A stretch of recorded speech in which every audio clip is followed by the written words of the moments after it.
CJ Tamo est une jeune entrepreneur qui est née en 88 et qui, au départ, a commencé ses études dans le domaine de l'informatique, ingénieur en réseau et télécommunications de formation. Mais sur le chemin, j'ai décidé en réalité de basculer vers le secteur agricole parce qu'en réalité, on se rend compte qu'il y a beaucoup de problèmes à résoudre, il y a beaucoup de situations à gérer et financièrement, c'est un secteur qui est rentable. Donc, le projet consiste à résoudre le problème de destruction de l'environnement. Au Cameroun, par exemple, il y a pratiquement 4 millions de tonnes de bananes plantains qui sont produites chaque année. Et à côté de ça, on se rend compte que pratiquement 5 millions de personnes meurent chaque année aussi à cause de la pollution.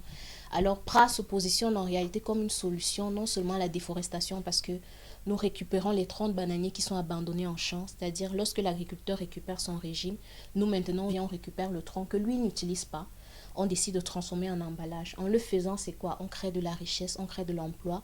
Mais véritablement, c'est aussi une façon d'autonomiser la femme rurale parce qu'elle intervient véritablement dans la chaîne de transformation. Ici, nos clients sont des personnes qui font dans des shopping, qui ont qui font dans les produits agroalimentaires, qui vendent des vêtements, bref, qui ont besoin de packaging d'une manière ou d'une autre. Et les formes ici peuvent être soit des cartons, soit des rouleaux de papier, soit des sacs, soit des shopping bags. Véritablement, nous avons même un client qui fait dans du vin de folierie. Donc, les formes diffèrent en fonction du client final. Si nous nous projetons dans 5 ans, PRA ne sera plus simplement une petite start-up, sera véritablement une industrie qui va au-delà de générer de l'emploi, mais va véritablement créer de la richesse, que ce soit pour le Cameroun et que ce soit pour l'Afrique. Mais comme j'ai dit au départ, l'idée de PRA n'est pas seulement financière. L'idée de PRA, c'est véritablement d'impacter la jeunesse. Parce que le succès, en réalité, inspire les autres.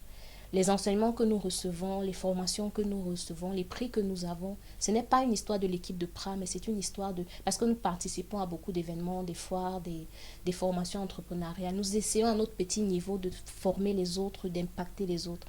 Donc la réussite de PRA dans 5 ans, c'est d'impacter des personnes, d'impacter des jeunes et d'inspirer les autres également à créer les mêmes entreprises que PRA.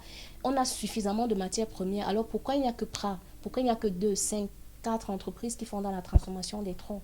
L'idée, c'est d'avoir un centre d'incubation qui va inspirer les autres, qui va leur montrer comment ça se fait et qui va les accompagner avant de leur laisser faire d'eux-mêmes.